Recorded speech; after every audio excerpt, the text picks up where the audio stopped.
What's going on, Heat Nation? It is your boy Ernest back again with another Miami Heat video. Before I get this rolling, guys, y'all know the drill. Let's show this page some love. Hit that like button, comment, let me know what you think. Hit that notification bell, share it on your social media platform, but most importantly, hit that subscribe button. If you haven't done it yet, what are you doing? Hit that subscribe button. Guys, you see I'm in a good mood. I'm energetic. The Miami Heat finally came out of this pathetic losing streak. We won last night against the New York Knicks, won 98-88. I believe that's the score. It was touch and go there in the first half, but Jimmy Butler dominated in the third quarter. Then in the fourth quarter, Bam Adebayo showed his dominance, showed why he's a max player. That beautiful step back on Taj Gibson. Oh, beautiful thing to see. I'm loving how Bam Adebayo is evolving his game, guys. It's like every year he's getting better. You can see possibly Bam Adebayo being an MVP candidate in the next year or two. I'm seeing it, man. He's working on his game. He's got that beautiful jump shot going. He's dominating in the paint. His defense is amazing. So this is going to be something beautiful to watch in the coming years for Bam Adebayo. Keep an eye out. I'm calling it now. He's going to be a future MVP candidate. Guys, when we go through a losing streak like this, we'll take a win. I know this wasn't the best victory in the Miami Heat. I know there was a lot of mistakes in the game, but you got to take it for what it is. We won. That's the most important part. You know, right now we're still sitting at the 8th seed of the Eastern Conference, but we're only like a game down from Charlotte, who's the 4th seed. So like I said in my last video, guys, I ain't worried. The Miami Heat just need to pull another 5-game winning streak, and we'll come on the other end. So Heat fans, have no fear. Ernest is here. I'm going to keep you guys relaxed and make sure that you stay on a positive mindset for the Miami Heat team. Another thing that we want to see, guys, another thing that I'm really liking what I'm seeing is that this Heat team, no matter how they're constructed, no matter how bad things are, no matter who's missing, no matter who's not there, it is always next man up mentality for this team. You know, you love seeing that. You love seeing guys like Trevor Ariza step up. You love seeing guys like Andre Iguodala step up. All these guys that are role players showing that they can do their thing. It's a beautiful thing to watch for this Miami Heat team. Now, one thing I want to talk about, I've seen a couple of questions about who are we going to look at, what possible starting lineups are we looking at. In the future, once Victor Oladipo and Nemanja Bjelica, I think I got that right, Bjelica, not sure. When they come, I believe that this starting five is going to consist of Tyler Hero at the 1, which is what Spoelstra's been flirting with this whole year. So you got Tyler Hero at the 1, you got Victor Oladipo at the 2, Jimmy Butler at the 3. It's possible that you can see either Nemanja Bjelica, Trevor Ariza, or possibly even see Duncan Robinson at the 4. You know, I know you might think it's crazy to put him at the 4, but why not? He's an incredible shooter. He's 6'8". You know, he knows the team's defensive strategy. Might not be the smartest thing to do, but that's a possible position at the 4. And then you got Bam Adebayo at the 5. So I think the strongest starting lineup that we can have is Hero, Oladipo, Jimmy Butler, Nemanja Bjelica, and Bam Adebayo. Now, Bjelica obviously has to get accustomed to the team's offense and defense. He's got to know what we do here, so it might take some time. But lately we've been seeing Trevor Ariza starting at the 4. So that's pretty much what you're going to see. Now, another thing I want to mention to you guys is, remember, we still have that one roster spot left. And all the rumors that are flooding around is that the Miami Heat are going after DeMarcus Cousins. That is the target. There's some other guys that are flirting out there. You know, Dwayne Dedmon's out there. You got a couple other centers out there, but DeMarcus Cousins is the guy that you go for. Now, this is not the boogie from the New Orleans Pelicans. It might not even be the boogie from the Golden State Warriors when they went to the 2019 NBA Finals. But I will take the boogie from the Houston Rockets that we've seen this year over any of our possible starting power forwards in this team. I think DeMarcus Cousins can easily give you anywhere between 10 to 12 points a game. He can rebound 6-7 times, hit a couple three-pointers, get a couple assists. This is somebody that you want on your team, especially for the fact that we can possibly sign him for the minimum, and we have that roster spot. It's not much that we're sacrificing getting a player like that. I also like Dwayne Dedmon. I think, with him being 7 foot tall, has a nice little jump shot. He can defend. That'll be another pickup that we can have. But if we don't get any of these guys, I like the team that we have. Okay? And one thing I want to talk about is how Victor Oladipo is going to look on this team. Guys, Victor Oladipo might have gotten an injury a few years ago, and I understand that people are saying in the last 3 years, he's only played over 80 games, so he's not that durable. He suffered a really bad quad injury a few years ago, guys. It was really bad. Took him a lot of time to rehab and to get back. So Victor Oladipo's finally finding his stride, and he's averaging 21 points a game this year.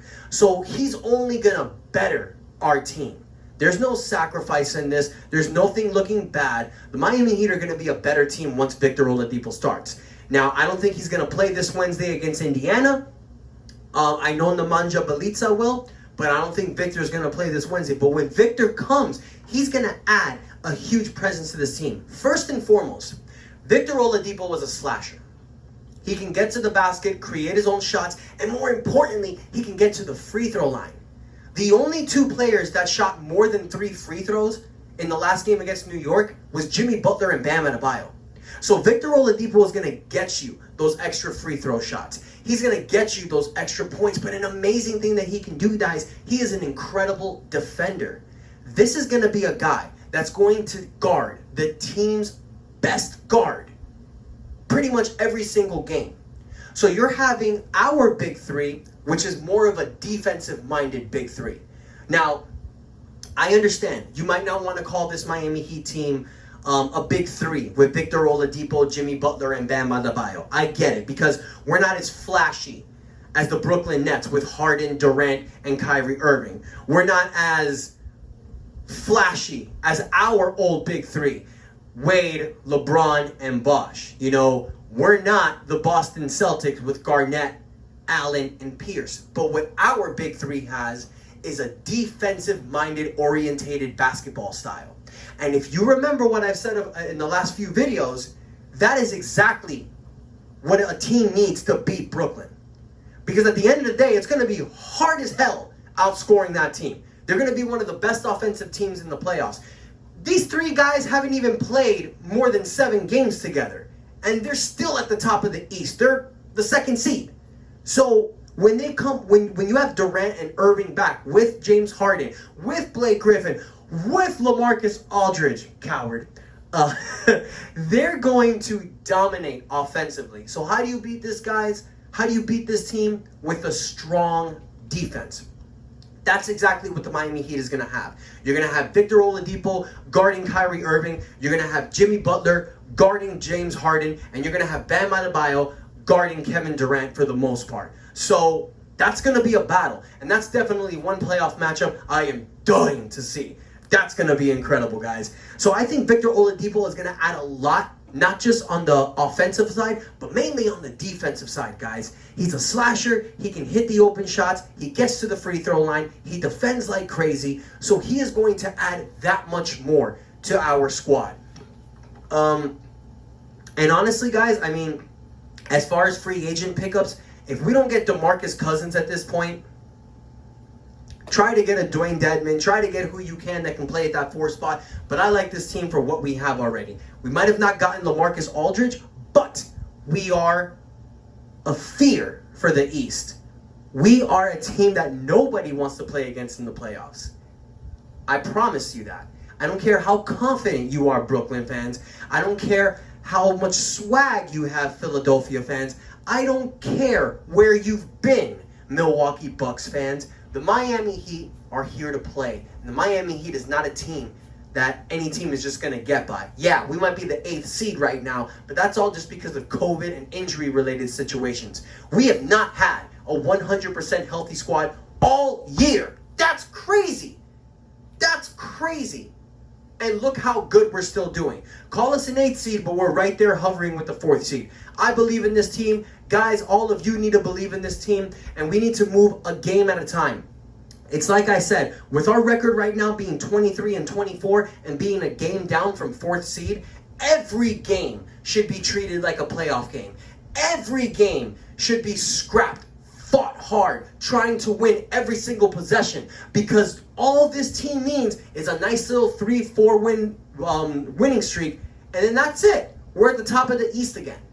So this is the most exciting time to watch NBA basketball, in my opinion. Usually this time of the year, you always see this with the Eastern Conference. It's always a deadlock with a lot of seeds, and people are scrambling, trying to get their position higher, because one day you're 4th, you blink, and you're 10th.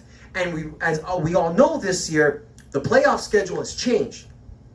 For the teams that get 7th seed to the 10th seed, there's going to be an in-playoff tournament. Who's going to project who's going to take the last 2 spots in the playoffs. Excuse me, I kind of fumbled there. So let me repeat that. From the seeds 7 to 10, they're going to have an in-playoff tournament to see who gets the last 2 spots of the playoffs. That is exciting as hell. And especially how close the 4th seed to the 9th seed is in the Eastern Conference. That's going to be one hell of a thing to watch. And one game I'm going to keep my eye on is tomorrow against Indiana. Because if you guys forgot, Indiana beat us 2 straight games to start this losing streak for us. So this is a revenge game. This is a game that we want. And Victor Oladipo, you should definitely play in this game, because they're coming back to Indiana and you need that revenge stats. Let me see you, bro. So guys, I want to thank you so much for the opportunity of giving me a listen. Thank you so much for the love, the support. I see all the comments you guys are hitting me up with. I see all the likes, the new subscribers. Thank you all. We're trying to get this up to 500 subscribers by the end of this year. That's my goal. That's what I'm shooting for. But I need your guys' help. I need you to like. I need you to comment. I need you to share on your platform. And most importantly, hit that subscribe button. And until next time, it is your boy Ernie out. Thank you for the love. And that is enough said.